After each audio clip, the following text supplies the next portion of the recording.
આજે આપણે ઘઉં અને ગોળમાંથી બનાવીએ છીએ માલપુઆ. તો તેની માટે મેં તપેલીમાં 3 ગ્લાસ જેટલું પાણી લીધું છે.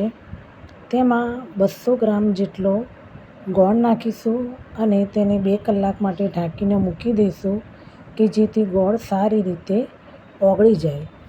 જોઈ શકો છો ગોળ સારી રીતે ઓગળી ગયો છે. અગર તમારે પાણી ગરમ કરીને ગોળને ઓગાળવો હોય તો પણ તમે ઓગાળી શકો છો, પણ તેને ઠંડુ થવા દઈને જ તેમાં આપણે લોટ મિક્સ કરવાનો છે.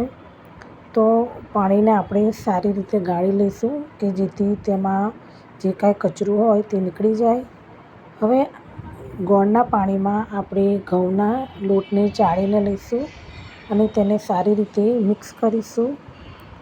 તો જોઈ શકો છો કે મેં 6 ચમચા જેટલો લોટ લીધો હતો.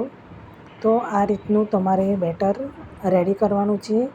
એક પણ લમ્સ ના રહે તે રીતનું, ના બહુ પતલું કે ના બહુ ઘટ્ટ રહે તે પ્રમાણે આપણે બેટરને તૈયાર કરવાનું છે.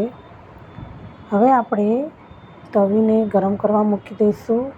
તેને સારી રીતે તેલથી ગ્રીસ કરી દઈશું અને ચમચાની મદદથી આપણે બેટરને પાથરવાનું છે.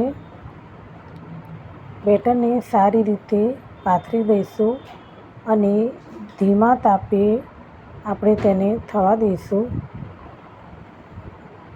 તો માલપુઆને એક બાજુથી પલટાઈ દેવાનું છે અને બીજી બાજુ પણ તેને સારી રીતે આપણે થવા દઈશું. તો બીજી બાજુ પણ તૈયાર થઈ ગયું છે. તો આ રીતના ગોળ અને લોટમાંથી માલપુઆ આપણે તવી ઉપર બનાવ્યા છે, તળીને નથી બનાવ્યા. તો તમે પણ આ રીતે ચોક્કસથી ટ્રાય કરજો. Bye bye.